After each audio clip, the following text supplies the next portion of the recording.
And we should now be in presentation mode. Does that Yep. look good for everyone? We can Great. see that. Yeah, that's great. Yep. Okay. So apologize in advance. My camera is over here and my screen is over here with this presentation on. So I'm going to try and look in my camera direction as much as possible. But if you see me looking away, it's not because I'm disinterested in you all. It's just because my presentation's on a different screen. So, yep, I'm Rick Bibber here. Everyone calls me Ricky, so feel free to call me Ricky. I'm a research fellow at the European Space Agency, and I'm going to be talking to you about ExoMars 2022 rover mission. And I guess just before I start that, it's best to tell you a bit about myself and how I'm involved in that. So I did my Master's in Earth Sciences at Manchester University, and that was in geology with planetary science, and that's how I started this wonderful world of looking at other planetary bodies. It started with my dissertation where I looked at lunar debris avalanches. And then I moved on to a PhD in Martian geomorphology, which was, as Phil said, looking at Martian river valleys. And I gave you guys a talk about that a few years ago. And then I did a postdoctoral research program at Manchester University, but in a completely different field.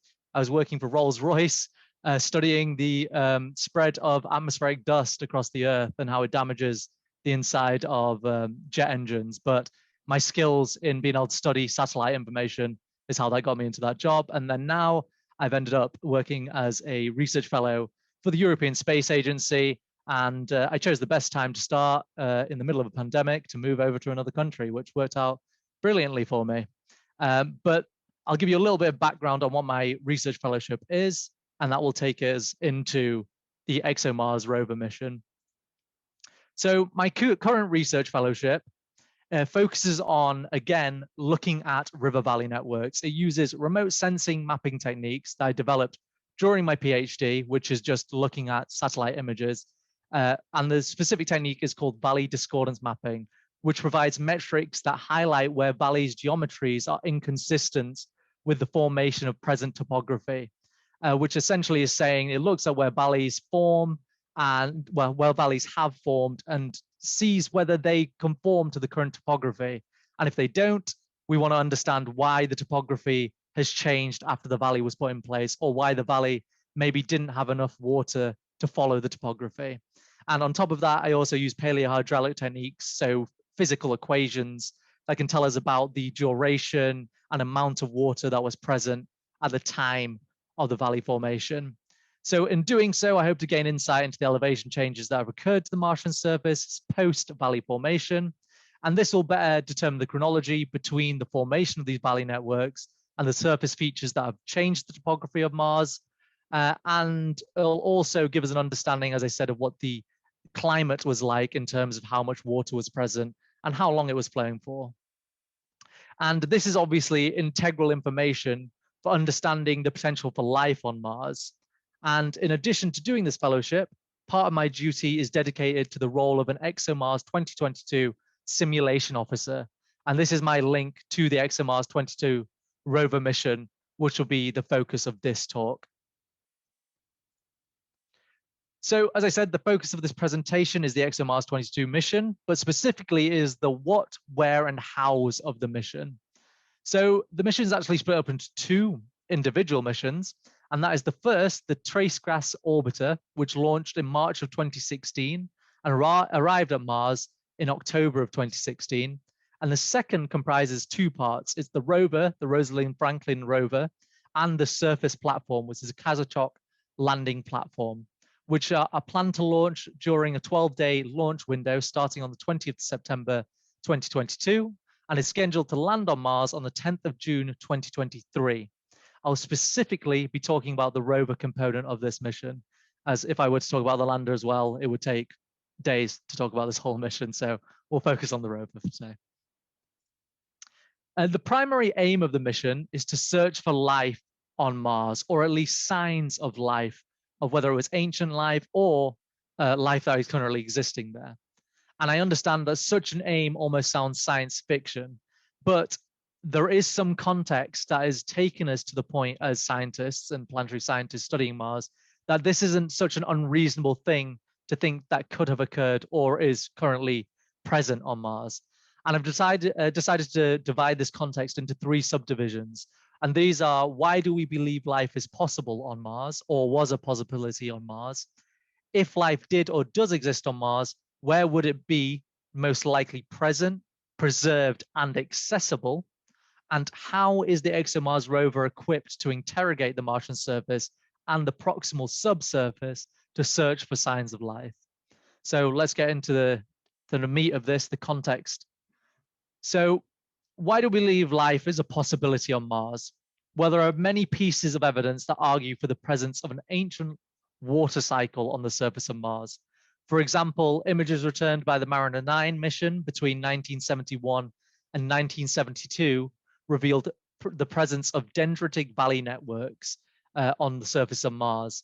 And these valley networks seem to conform to the idea that they formed due to the presence of liquid water on the surface. And since then, thousands of these valleys have been mapped on the surface of Mars in a higher resolution, indicating that there are even more than they were previously thought to be. And as I said, this indicates this widespread presence of liquid water on the surface of Mars in the past. This here is an elevation map of Mars, with the blue representing low points, green intermittent heights, and red, white, and white high points. And as you can see, Mars is split into this low point in the north and these higher points in the south, and that is split by the Martian dichotomy. And I don't think you can see my arrow here, but my mouse arrow, sorry. But you can see there is this clear divide between the blue area and then going into the green area, which is called the dichotomy. And it's thought that this change in elevation was caused by a giant impact in the past. But I don't want to get into too much detail about this because, again, that could be a subject of another talk. But what to focus on here are the blue lines on the map. And these blue lines are valley networks that have been mapped in the most up-to-date valley map of Mars, with 780,000 kilometers of valleys mapped. However, it's actually potentially 1.5 times more than this, considering that this map was made using low-resolution images compared to what are currently available. The majority of these valleys dissect what we call Noachian age surfaces, so those that are aged between 4.1 and 3.7 billion years ago. Surfaces younger than that are somewhat absent of valleys, indicating that the water cycle had ceased after this point, so after Noachian. The majority of these valleys are hypothesized to have formed due to precipitation, so either rainfall or snowfall, and others formed by subglacial ice melt, so the melting of underneath a giant glacier or a giant ice sheet. And these valleys are present in different areas of Mars, as you would expect. So an ice sheet would be present in more southern or northern latitudes where it's colder. And the central point here where I show this black dashed line are where the majority of precipitation bed valley networks are thought to have formed. But regardless of the formation mechanism, these valleys are clear evidence of water on the surface of Mars within these locations. And it indicates that a liquid water cycle was widespread across the Mars during the Noachian period. Further evidence of liquid water on the surface of Mars is aqueously altered minerals, specifically clay minerals. And these are minerals that require the interaction between liquid water to form. Such minerals are being observed in orbit and by rover missions, such as the Curiosity rover and the Opportunity rover. This here is a map of deposits with aqueously altered minerals present and have been detected from orbit. Similar to valley networks, the majority of these deposits are present in Noachian age surfaces, again indicating that 4.1 to 3.7 billion years ago period was the most dominated by a liquid water cycle and clear interactions between the surface rocks and water. In addition to this, we have deltas on the surface of Mars. Now, deltas add another piece to this puzzle of the presence of water. And the reason is river valley networks don't require pools of water to form. They could be short-lived features that require some very short-lived rainfall, carving of the surface by the rainfall when it pools, and then the water could dissipate reasonably quickly. Whereas deltas require the interaction of this water, this flowing water in the river valleys, with a pool of water. So somewhere where a body of water has been able to pool together and then remain for a sufficient period of time for a delta to form. And when I say sufficient period of time, we're talking at least thousands of years. And a clear example is the Jezero crater example, which is where the Perseverance rover is now happily trundling along, looking for evidence of life as well, and trying to understand the presence of water on Mars and its duration. And Jezero crater shows this lovely delta here, which has showed a built-up of sediment. And this building of sediment indicates several periods of water flow on Mars. So not just one period where a delta formed, but these many different branches give indications of different periods on the Martian surface as where water was flowing. Another beautiful one is this Albisfeld crater, which I can't pronounce correctly because it's a German word, but I gave my best there. And this map here is a recent map from 2021 of all the deltas that have been observed on Mars up to date, and there's 162 that have been observed on Mars. And what is quite interesting is that they are mostly situated along that dichotomy boundary. And that brings us into the idea that was there a body of water in the northern hemisphere that allowed for rivers to interact with it and form deltas? And there is also other evidence for a potential body of water there. And that brings us to the idea that Mars may have had a giant body of water on in the past, a potential ancient ocean. If this ocean did exist, it will have been short-lived and formed around 4 billion years ago, as did the river valleys and the clay minerals. The evidence of this ocean is at present quite sparse. However, it would explain some of the evidence that we see in this area, such as those deltas. For example, there are deposits along the northern and south boundary that are indicative of tsunami events. A tsunami obviously occurs when a large body of water has a giant wave that propagates and deposits its material. So for a tsunami to occur, we require a large body of water. Furthermore, there is lack of any fluvial valley networks or glacial valley networks in the northern hemisphere. The presence of a giant ocean within the area would prevent valley network formation. The final piece of the evidence is that the European Space Agency's Mars Express orbiter, MARSIS radar, discovered low-density material within in the northern hemisphere. This low-density material, potentially mixed with ice, suggests that there was observably sediment material that is about 10 meters thick that has been eroded by a large body of water in that area. And this large body of water could have been, as I said, a ocean. But at present, it's still up in the air whether such a thing existed. But there are pieces of evidence that are building up that indicate a ocean may have existed in the northern hemisphere of Mars around about 3.7 to 4.1 billion years ago. But the question is, how long did this stuff last? How long did the water last on Mars? And it's hard to calculate it, but there have been attempts to make some estimates of how long water was at least stable on the surface of Mars. So by examining river valleys on Mars, we can examine how long it would take, calculate how long it would take for the material within a valley network to be eroded away. And that can give us an estimate of how long it would take, or how long liquid water would have to be present and flowing for that valley network to form. And as of 2020, this recent paper was published by Grue et al. 2020, obviously, which I was a part of. And we estimated that it would take a dense valley network on Mars. And when I talk about dense, it's to do with how many branches of the valley are present within a kilometer squared.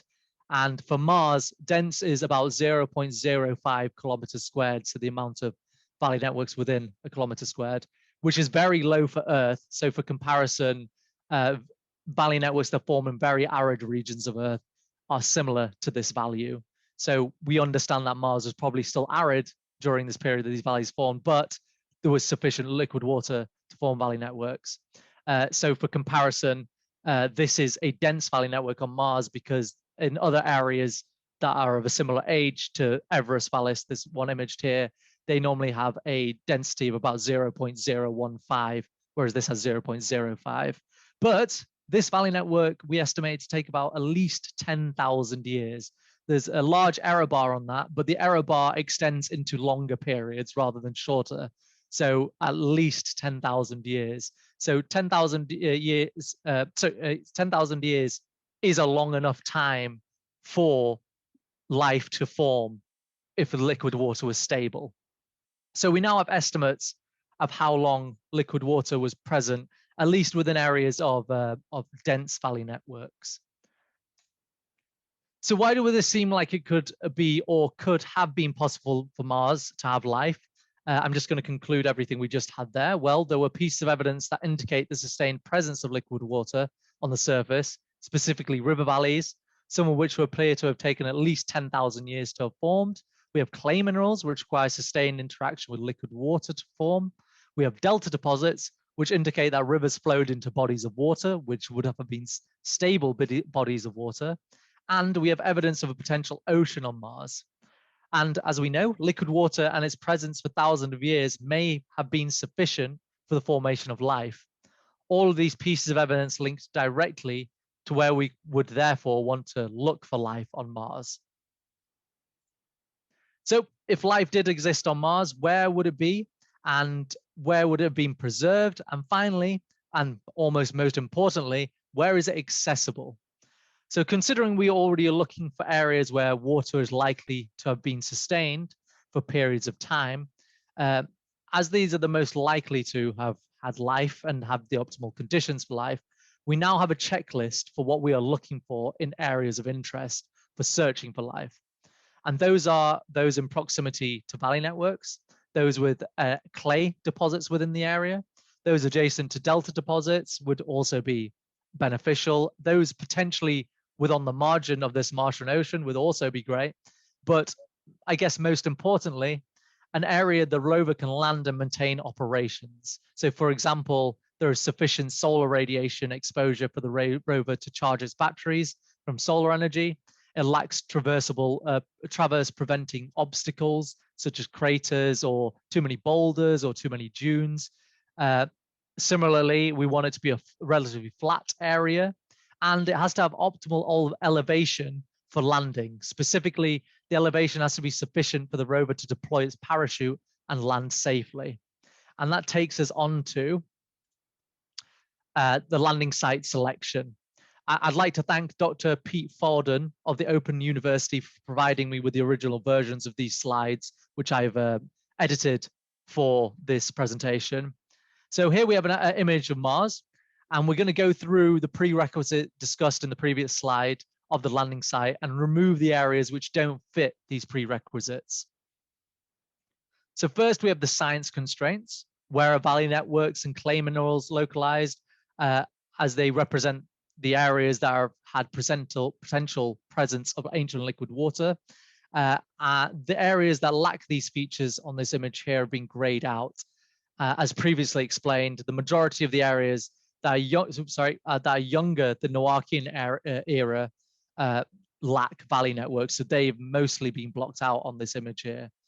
Just to reiterate, the reason that those younger surfaces don't really have valley networks is because it's thought that during this period, Mars had probably lost its atmosphere and therefore lost a water cycle.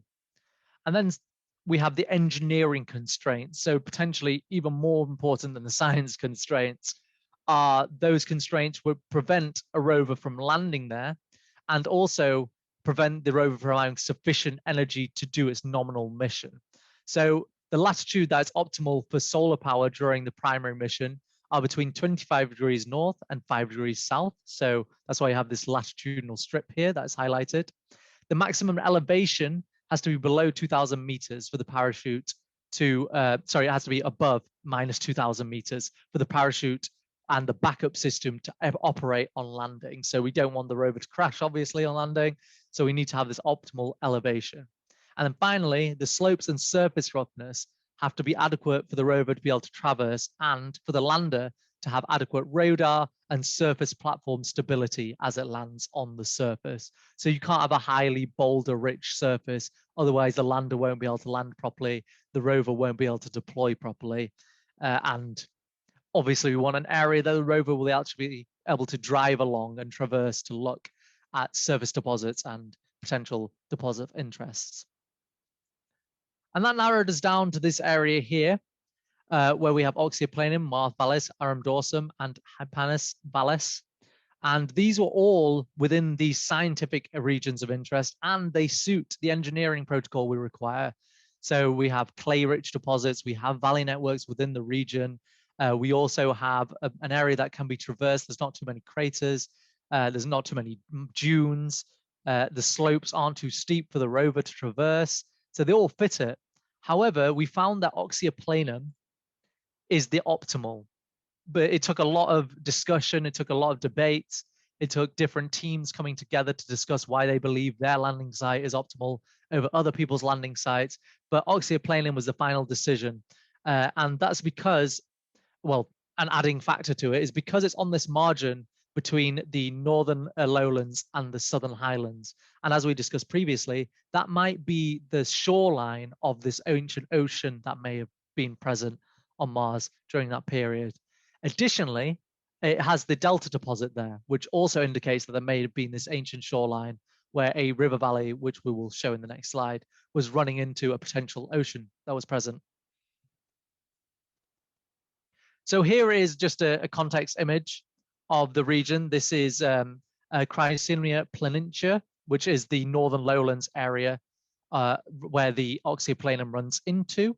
And the red ellipses here, sorry, red circles, I guess, are the landing ellipses for the rover. So the area in which the rover will land, they're quite large. They're about 2 kilometers across, which is a large area, but it's the best we can do at present for understanding where the rover will land. And within these ellipses, the rover should land safely, regardless of where it is. But optimally, we want it to land within the center because that would be the easiest place to traverse around and have the most interesting deposits, as you'll see in the next slide.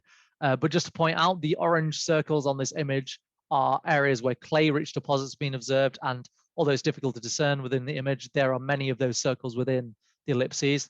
We can also see these blue lines running into those ellipses, which are Karagoon Vallis, which is a valley that is running into there, which is brilliant because it means there's flowing water at the time. And also, it's an Noachian area. So it's within this period where we expect the majority of water to have been present.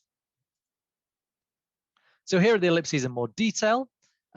Here we see a Karagoon Vallis running in through these arrows, dictating the direction we believe the water would have been flowing in. The dark material on this image is material that we believe was rich in clay minerals, as are the orange material, though the whole region is rich in clay minerals. And it basically fits all of these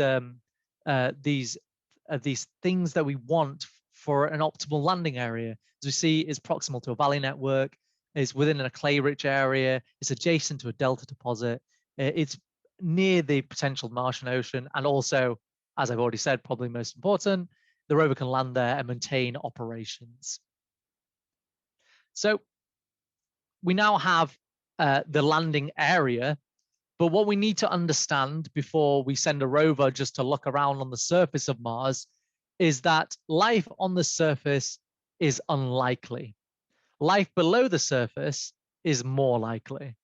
So although Oxyoplanum is this ideal candidate for the search for life due to its many signs of sustained liquid water, life at the surface and life or the preserved relics of life are unlikely to be sustained at the surface of Mars. And that's due to its lack of Martian atmosphere.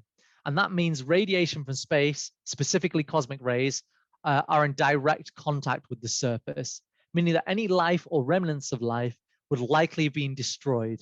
And any life or remnants of life that remain will therefore have to be below the surface, which is being protected from these destructive cosmic rays. And that is specifically, the cosmic rays can penetrate about 0.4 to 1 meter below the surface. So we really want to be looking for life or looking for signs of life below 0.4 to 1 meters, ideally below 1 meter, just to be safe. Also, a potential benefit of looking below the surface is that there are potential subsurface aquifers of water or ice, which may be helpful for preservation of life below the surface. So how is ExoMars 2022 equipped to interrogate the Martian surface and proximal subsurface to search for signs of life? So I'd like to point out that many of the upcoming images of this rover and the instruments are taken from the ESA's ExoMars website. So if you'd like to look in more detail at these images or for more information, I do encourage you to look at the ESA website. It has a load of amazing information on the rover missions, and they update it fairly regularly. And the updates aren't just from someone like me who's involved in the mission. They are by the people who are actually the instrument coordinators. So those are in charge of these instruments and all of the different experiments they're doing to make sure the rover's instruments are optimal and ready for the mission to go ahead. So I've highlighted some of the primary instruments on board the rover that are going to be used for looking for life on the surface of Mars. And I'd like to just point out that the panoramic high resolution camera, the infrared spectrometer, the sample delivery window, the drill system, the close-up imager, and the Wisdom radar antennas are the main focus and the mainly important instruments that are aboard the ESA rover that are going to be used to do those things. So first of all, we have PanCam, which is the panoramic camera.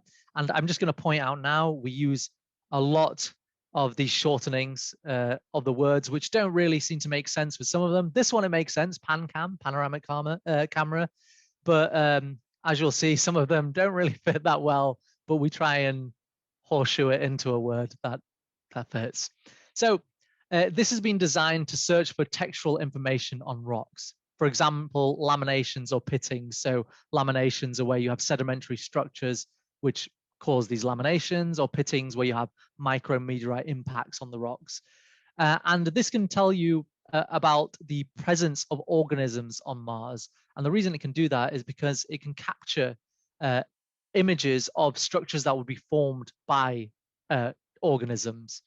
But more importantly, the PanCam is also going to capture information that will help in revealing the geological characteristics of the Martian environment.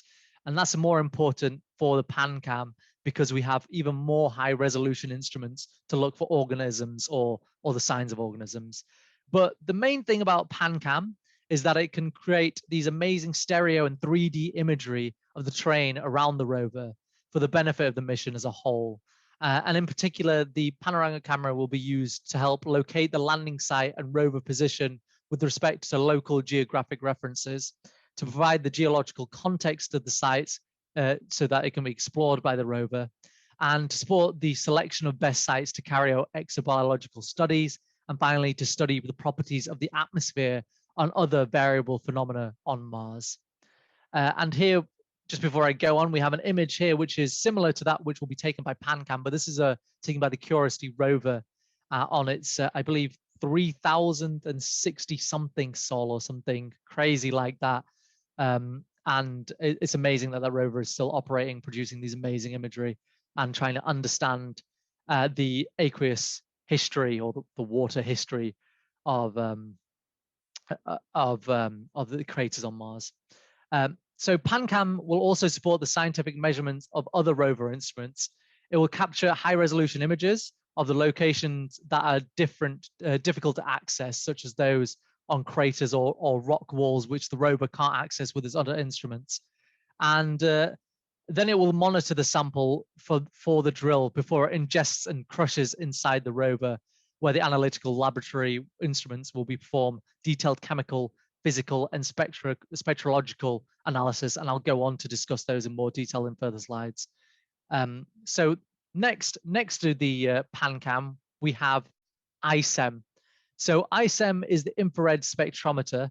It's mounted next to the PanCam, as I said, on the rover's mast. And together with PanCam's high-resolution camera and wide-angle camera, ICEM will take infrared spectrometer images of the images taken by PanCam. And it's designed to determine the major mineralogical composition of distal rocks and outcrops and soils. So ICEM will be used to help scientists decide which surfaces to target to do drilling and to target in more detail using the other instruments. So again, this, like the PanCam, is a distal instrument. It's to take to target information from distal surfaces from the rover. Along with this, we have another imager called the close-up imager, which we call CLUPI, and it is a camera system designed to acquire high-resolution color close-up images of outcrops, rocks, and soils, and also drill finds, so the finds that will be released as the drill is going down, and drill cores that are returned by the drill, which again I will go on to talk about in more detail. The visual information obtained by CLUPI will be similar to that geologists in the field could actually obtain using a hand lens. But obviously in this context, we're looking at the surface of Mars, not of Devon or Scotland. Not there's anything wrong with that, of course. At a distance of about 10 centimeters from the object, the resolution of the images that can be returned by CLUPI are very high. They're about 7 microns per pixel. So that is less than the width of a hair. And this instrument can gain color images, as I said. The camera can do this because it has 3 different pixel options, and that is red, green, and blue. So we can return these red, green, and blue images, which are color images. And these images will help scientists to determine the environment, for example, aqueous or volcanic environment, that gave rise to the rocks that they're looking at and the rocks that they're analyzing. And this will provide the geological context and therefore improve the scientific understanding of the context of where the rover is present. Another very important objective of CLUPI will be to search for morphological biological signatures. So as I said earlier, the PanCam image can take images of the surface to look for different laminations and surface features that are formed by biological features. However, for PanCam to do it, those features will have to be quite large. Whereas CLUPI, because it can take very high resolution images, it can look for very micro forms of these type of biological signatures, which are more likely to be preserved on the surface than large features. So CLUPI can probably do a better job at looking for these biological signatures than PanCam can. And it can also take images of the rocks that are returned by the drill, which is going to be important. Finally, it can take traces of the features that are preserved in Martian rocks, either as mineralogical features or as just images of the surface. Along with these images that we have, so we have CLUPI, PanCam, and now we also have ICEM, which can do mineralogical analysis. We have WISDOM. So WISDOM is an instrument which uses radar to provide a detailed view of the red planet's shallow subsurface structure by sort of sounding the upper layers of the crust. So it releases a seismic wave and it detects the returned seismic waves. And unlike traditional imaging systems or spectrometers like PanCam and CLUPI, which are limited to studying the visual surface, this radar will access what lies beneath the surface. And WISDOM will provide the 3-dimensional geological context of the terrain covered by the rover. This additional perspective is obviously very important if you want to drill the surface, as is vital for understanding the planet's evolution below the surface, but also, as I said, if you have rocks below the surface are too hard to drill through, you'll need to know that. So you'll need to use WISDOM to understand what the density and the features below the surface look like before you start drilling down. As I said, it will provide these seismic imagery, such as this one I've provided here. And I understand this may just look like a load of different colors, but the blue colors on the surface provide a different density of material compared to the red and yellow, etc. And I can't give a great detailed explanation of how to interpret the data returned by WISDOM, as it's not my instrument, but that is essentially the purpose of the WISDOM, to provide the seismic radargrams of the below the surface or the subsurface. And it can do this to around about 3 meters in high resolution. And when I say high resolution, we can get about every few centimeters, it will return what the density of the material is like. And that is obviously important for when we're drilling down, as we need to be able to get below 1 meter to have a surface that may preserve life. So 3 meters is brilliant. It gives us what we need.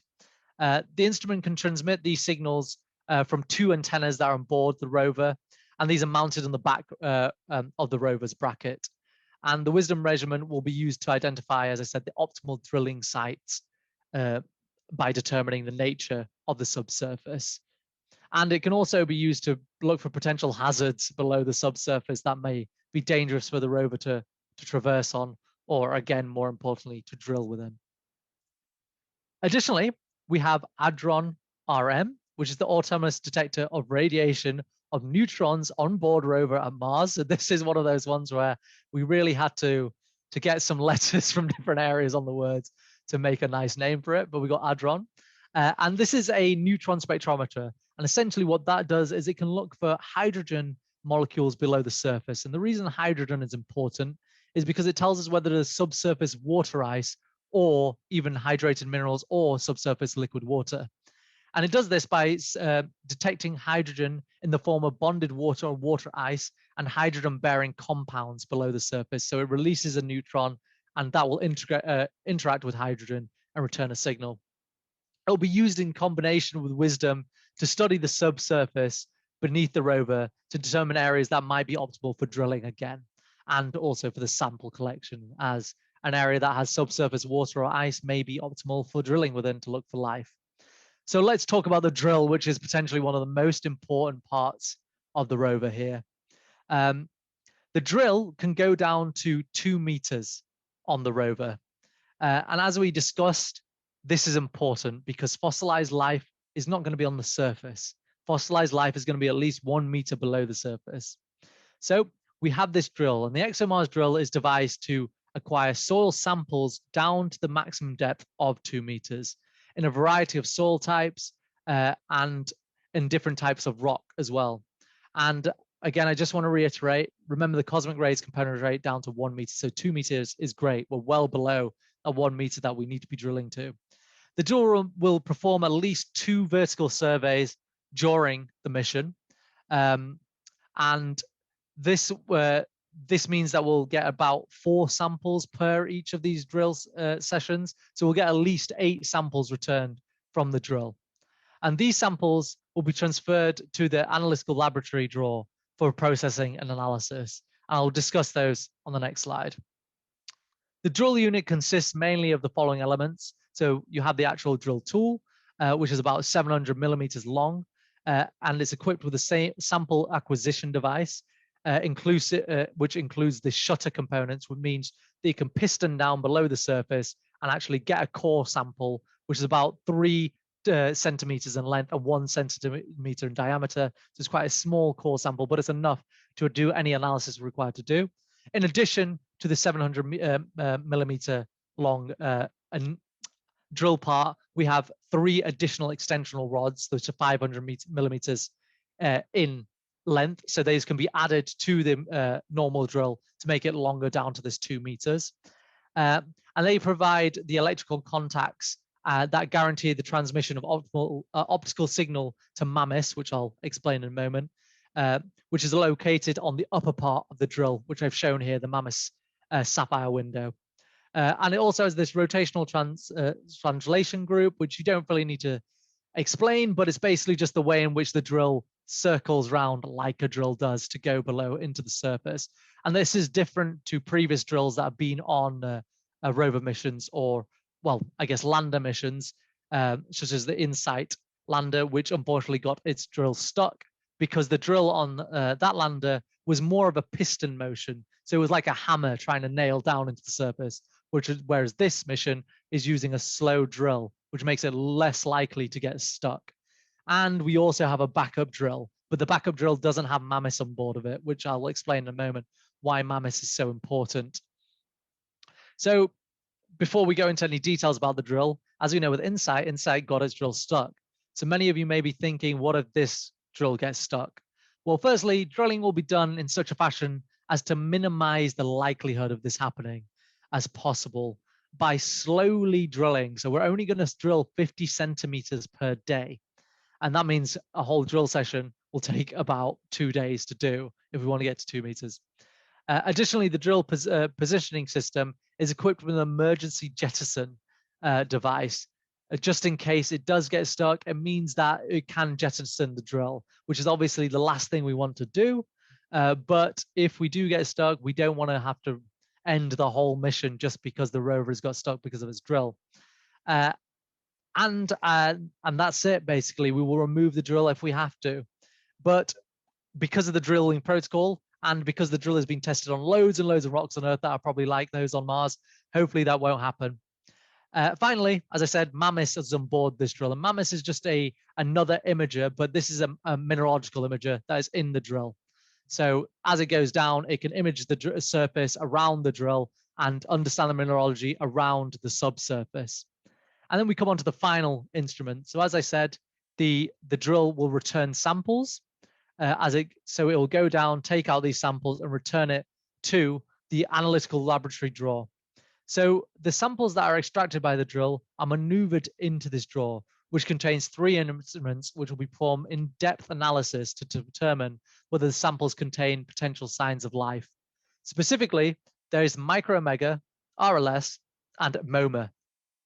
So Micromega is a microimaging system designed to identify at grain scale. So we're talking very, very fine scale, the mineralogical and molecular composition of Martian samples collected by the drill. Some of these minerals can act as monitors of physical and chemical conditions under which they formed, which is important because if they form within the proximity to life, the minerals will be altered to show relics of that life. And that's why Micromega is such a great instrument for looking for relics of life on Mars. In addition, Micromega can be used to locate grains of particular interest. For example, grains that have been aqueously altered as well, so those which have been altered by liquid water. And it's totally non-destructive.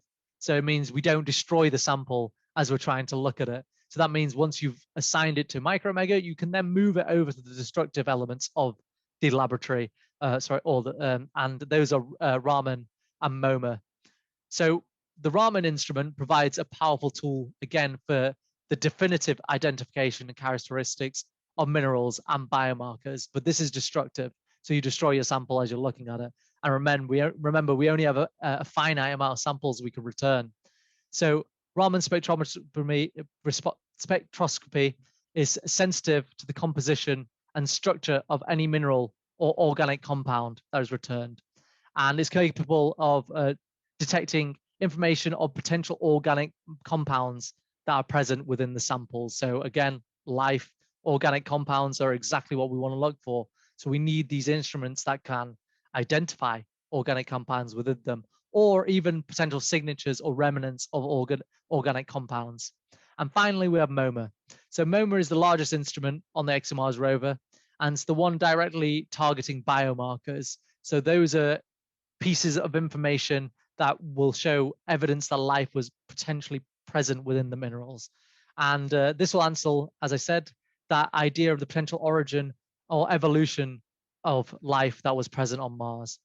And the main focus of MOMA is the detection of organic molecules, even at very low concentrations, and the possibility to establish their biotic or abiotic origin by identifying the type of microbial life form that is present there. And I guess it's the main tool that's present on ExoMars 2022 to identify whether life was present on Mars. And all of these instruments combined I've talked about here will really make the rover extremely well equipped to analyze Martian samples for the potential evidence of life. So that takes me to the end of my talk. I understand there's a lot of information there, so please do feel free to ask any questions you have. And I'll leave you on this slide here, which shows the timeline of the mission. And please feel free to ask any of your questions.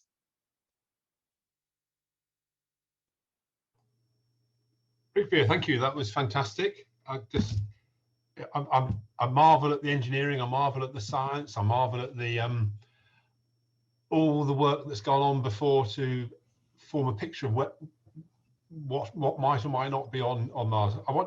Does anyone have any particular questions they wanted to ask of Rick Beer now? Yeah, I just got a question about. Sorry, can you hear me? Yes, we can hear you, Jason. Yeah, okay, hi. Yeah, I love that. That was absolutely wonderful. I just thinking about it, how much energy does something like a drill use? I mean, do you end up having to charge it up for ages and ages beforehand, or It seems like it must take a lot of energy to cut through rock like that. Yes. So because it takes around 4 days for them to do the whole drilling session, it's actually more like 6 days, because there's a whole day before where the rover can do nothing but charge his battery to make sure it's fully charged to do the drilling mission. And then afterwards, it has to fully charge again to then carry on the rest of the mission. So I can't give you in wattage, but it is essentially the whole of the rover's battery goes into that. Yeah. So is that what determines how many drill samples you can actually take, or potentially afterwards could you actually do more? What's the why is it only 4 or 5 or something? So it's because the nominal mission is only 218 days at the moment, which I understand sounds like a lot, but the first 10 days are taken up by you making sure that the rover is working optimally. You don't even leave the lander before the first 10 days. So nothing is done apart from the team look at the surroundings through images that are returned. So 10 days are already gone from that. And then to dedicate 6 days to drilling. And then there's another load of days that are dedicated to actually putting those the samples returned by the drill into the analytical chamber, which then takes another 5 to 10 days to analyze. There's a lot of time taking up by those parts of the mission. Right. Why is the mission arguably so short by comparison with other recent missions on Mars? Money. That's so a simple, honest answer. Yeah. Hopefully it should get extended, but as long as everything goes optimally, it should get extended. But at the moment, that is what we have the money to do. And it's what we think the amount of time we should require to answer the question of whether life was present on Mars as well. Carolyn. Presumably you trigger an activity, and once you've triggered it, how much of it has to be hands-on and how much of it is automatic? So so once we are you talking about the drill part of the mission? Anything. So any analyses. So day to day, I can tell you actually, so from hands-on experience, so we've done these simulations recently where we were simulating this exact thing. How does the team work together to act out a mission and act out the mission as though it will be occurring? So day to day, we work 9 to 5, where we plan out the next day's activities. So on a normal day, we are planning out traverses, so where the rover is going to drive in the next day, and what images it's going to take with PanCam or with Clupy, and which ISEM, so the again on the mast, where it's going to image for mineralogy. Things slow down a little bit when we get to a drill site. So once we've done all the looking around, we've taken all the wisdom, so looking below the subsurface, we've decided we want to drill here. That's when it's a lot more hands off, and we just the rover operators, so who are over in ROC, which is the Rover Operations Center, they just plug in that we've decided this is where we want to drill down, and then for 4 days we wait to see what we get back. So there's several operators working at the same time, taking it in turns to activate different activities. So the people who actually tell the rover what to do, there is only 2 of them working on a day. But in terms of the scientist, there's about 28 scientists on one shift, because each instrument is given its own science team. Yeah, they save a lot of messing about. They've only got 2. Yeah. Going back to your point about it's constrained by cost. What are the costs? Is it not the case that the largest single cost is getting there, and being there is not? What is maintaining it on Mars more expensive? If suddenly you had lots more money, would the rover be different by the time it left, or? No, it's essentially the funding of people who are employed to do the job, right. Do the jobs we just discussed. So that's why rover missions often get extended, because as you said, the huge chunk of money goes into the pre-planning and designing and building of the rover. Once the rover's there, it's a drop in the ocean to pay the people to carry on the mission. So you wouldn't have to redesign the rover. The rover would be able to do 4, 8, 10, 12, 20. Yep. just like Curiosity rover. Curiosity rovers, I can't remember the nominal mission time, so how long it was supposed to be there, but it's extended that for multiple years in a row now. Right. Yeah. And how does this rover differ significantly from ones that are there at the moment? So none of the rovers at the moment have a drill that can take samples out of the surface and put them into an analytical laboratory that can then analyze the samples on the surface. So that's a major thing. Also MOMA, so the instrument that can really look for signs of life or traces of life in very high detailed and high resolution. No other rover has had that instrument on it before, and it's the most expensive instrument on the rover by far. Right. So the other rovers have been visual observations? So they've been visual, but visual not in just the sense of imagery, in the sense of mineralogy as well and chemical composition. Does this get what's the I don't know what rocket does this go on? I'm afraid I don't know the answer to that, and I probably should, but I don't know. Elon Musk? No, there wouldn't be Musk, would it? No, I don't believe so. Carolyn. Can I just ask you in what format your images come back? Are they just as data and they're not actually seen as images, and then you have to sort of translate them, or do they actually come back as images?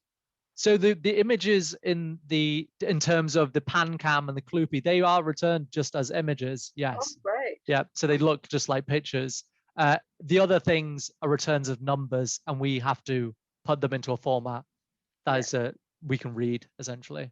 And the images are as high quality as you've indicated. So the images, yes, it depends, because we can tell the rover to take images at different qualities and resolutions.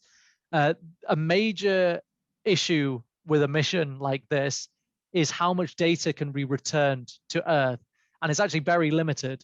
And images take up a lot of data. They take up a lot of your data footprint as available to you.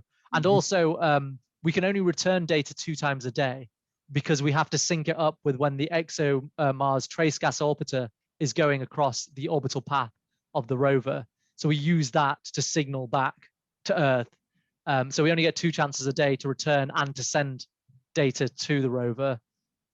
So yeah, so they return. We often don't try and take the highest resolution images we can, because they take up so much of the data footprint.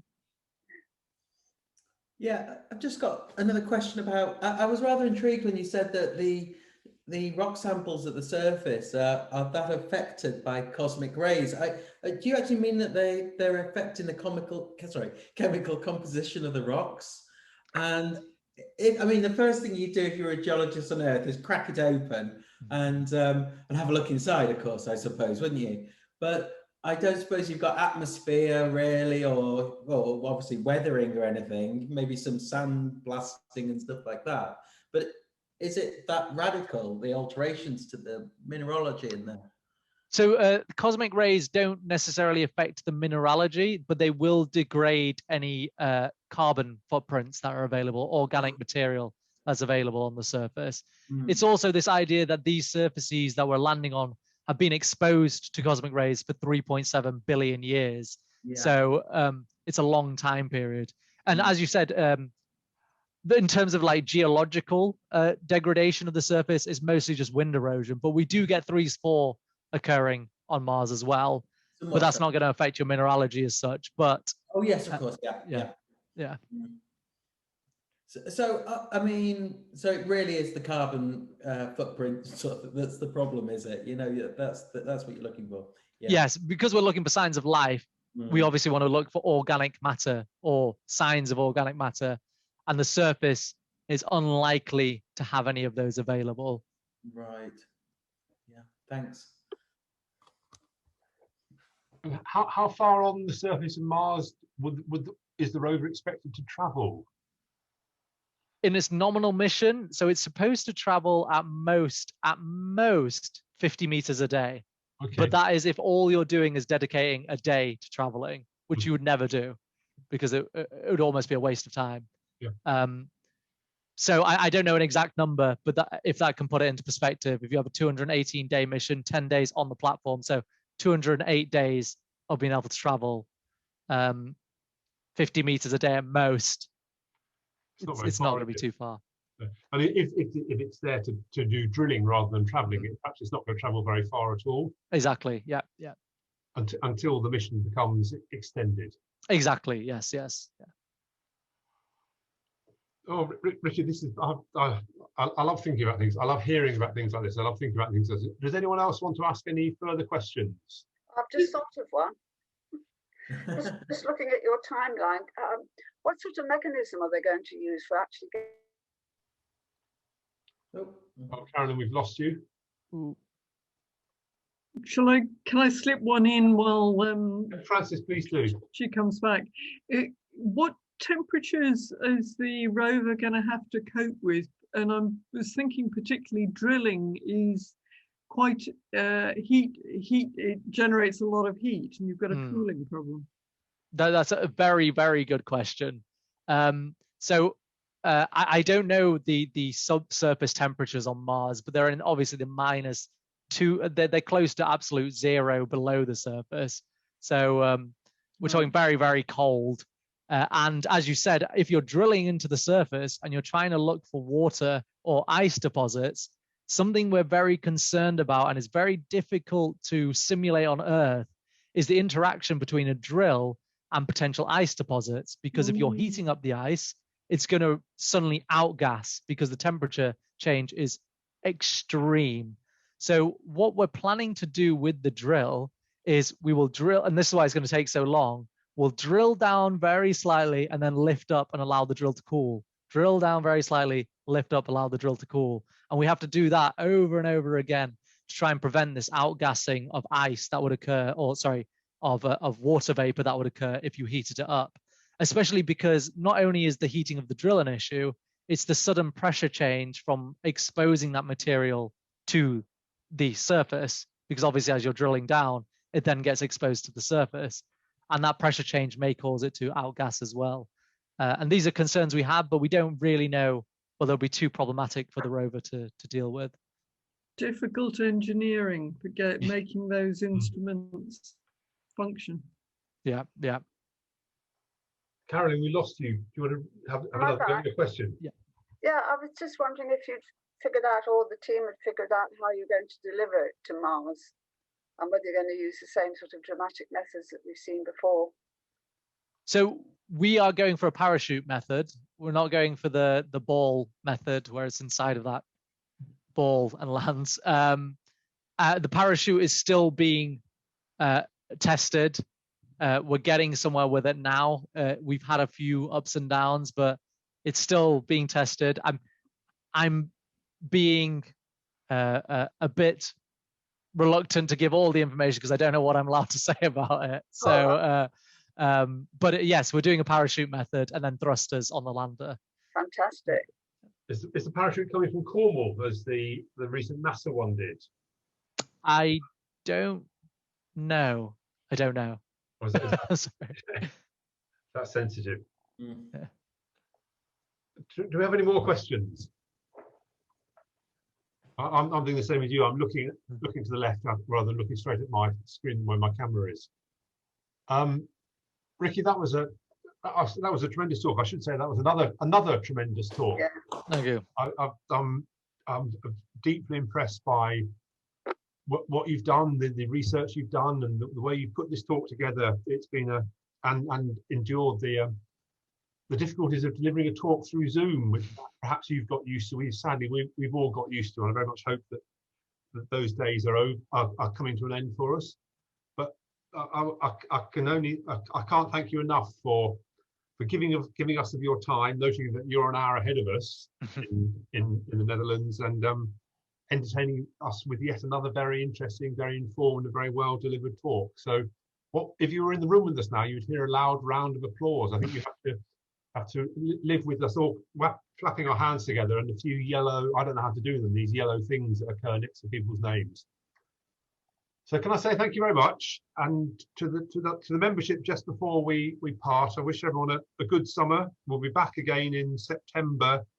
We have Isabel Hook coming to talk to us about Type 1a supernova. When I say coming to talk to us, it's either in person or via Zoom. The details of quite how she's going to deliver her talk have yet to be